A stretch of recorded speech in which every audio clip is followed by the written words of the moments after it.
Welcome to Easy Chemistry Maharashtra State Board New Syllabus. Dear student, हम chapter number 14 basic principles of organic chemistry पढ़ रहे हैं।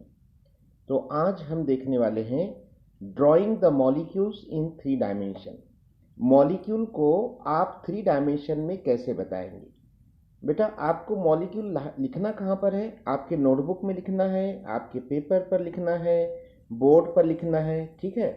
तो आप ये मॉलिक्यूल तो हकीकत में एटमॉस्फेयर में मौजूद है, उसको शेप है, उसको ज्योमेट्री है, उसका 3 डायमेंशनल स्ट्रक्चर है, यानी उसमें से आप एक्स वाई और जेड एक्सिस ड्रॉ कर सकते हैं। तो फिर ऐसे मॉलिक्यूल को आप पेपर पे कैसे बताएंगे? तो ये सवाल है। तो इसका जवाब दिया गया है कि यहाँ पर वेज फार्मूला तैयार किया गया है। तो वेज फार्मूला क्या होता है, इसको कैसे ड्रॉ किया जाता है, उसकी क्या खासियत होती है, ये सारी चीज़ें हम देखने वाले हैं। पहले हम आपकी बुक में क्या लिखा है ये देख लेते हैं। Most organic molecules have 3 dimensional shapes. 4 different methods are used to represent 3 dimensional molecules on plain paper. Wedge formula. The 3-dimensional 3D view of a molecule can be represented on plain paper by representing the single bonds using solid wedge. इसे solid veg कहते हैं। Dashed wages, ये dash veg है, and normal line. अब veg मतलब क्या?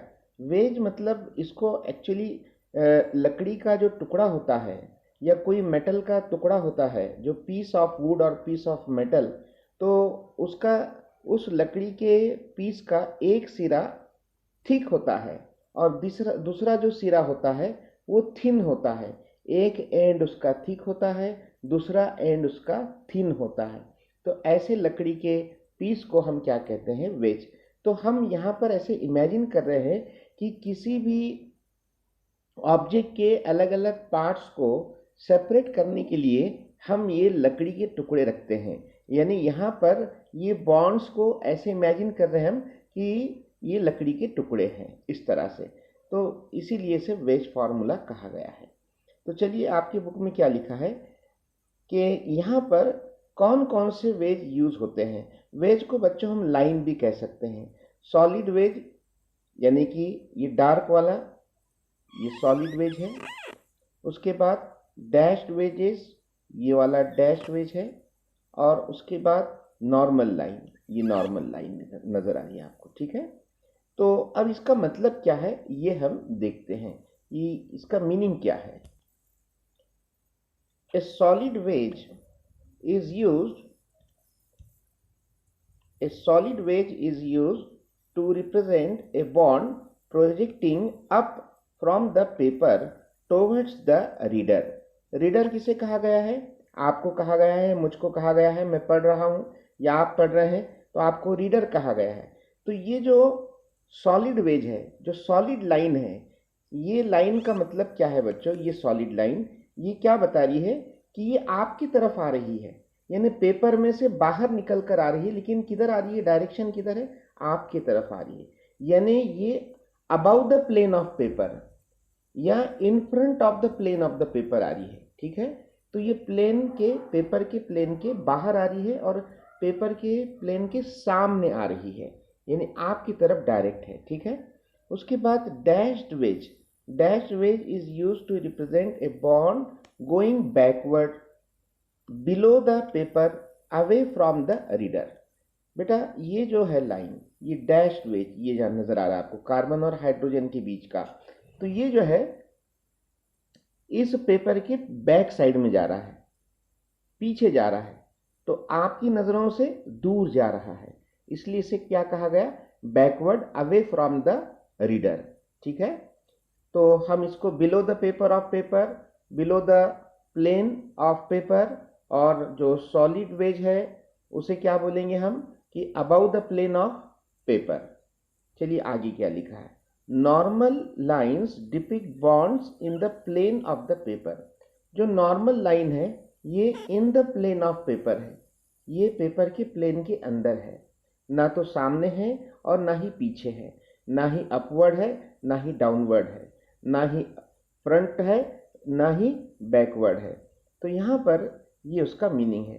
आगे क्या लिखा है, see figure 14.1 for convenience solid and dashed wedge can be replaced by solid oblique bold and dashed line. तो वेज की जगह पर आप लाइंस भी यूज कर सकते हैं। तो यहाँ पर लाइंस का यूज करके हम कैसे ड्रॉ करेंगे, चलिए एक बार देख लेते हैं। सेंट्रल एटम कार्बन है,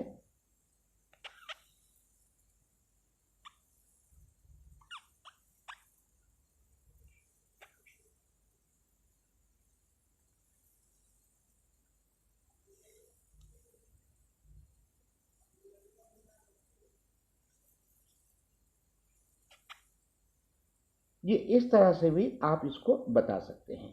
तो अब यहाँ पर ये कार्बन और हाइड्रोजन का जो बॉन्ड है ये कहाँ पर मौजूद है, in the plane of paper, या यहाँ पर मोबाइल आप देख रहे हैं तो in the plane of screen बोल सकते हैं आप। ये वाला जो बॉन्ड है ये भी सॉलिड लाइन से बताया है, तो कहाँ पर मौजूद है, in the plane of paper. और ये डॉटेड लाइन है, ये कहाँ पर मौजूद है, below the plane of paper, paper के बैक साइड में है, पेपर के पीछे है। और ये जो सॉलिड लाइन है ये कहाँ पर है, अबाउ द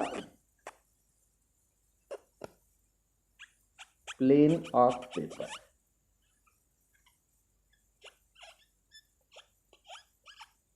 ठीक है, तो ये आप हमेशा के लिए याद रखिए। और ये जो फॉर्मूला है इसका नाम है वेज फॉर्मूला, और ये किसके लिए तैयार किए हमने, मीथेन के लिए तैयार किए हैं। थोड़ा हम एक बार रिवाइज कर लेते हैं, लास्ट में हमने क्या देखा था। इससे पहले एक फॉर्मूला मैं यहाँ पर ड्रॉ करूंगा, देखिए ध्यान से आप।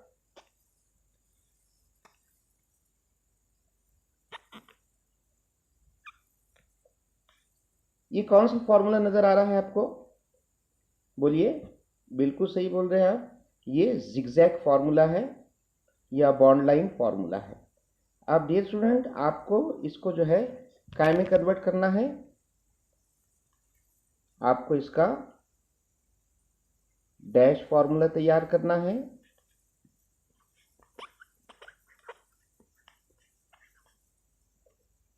और कंडेंस फॉर्मूला तैयार करना है।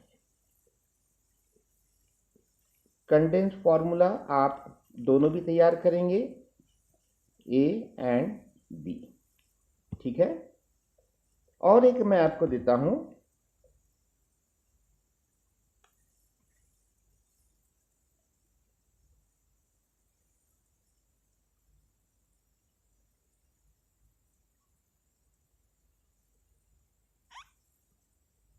इसके लिए भी आपको डैश फॉर्मूला और कंडेंस फॉर्मूला ए और बी तैयार करना है। ठीक है, तो मैं उम्मीद करता हूं कि आपको आज का ये लेक्चर समझ में आया होगा।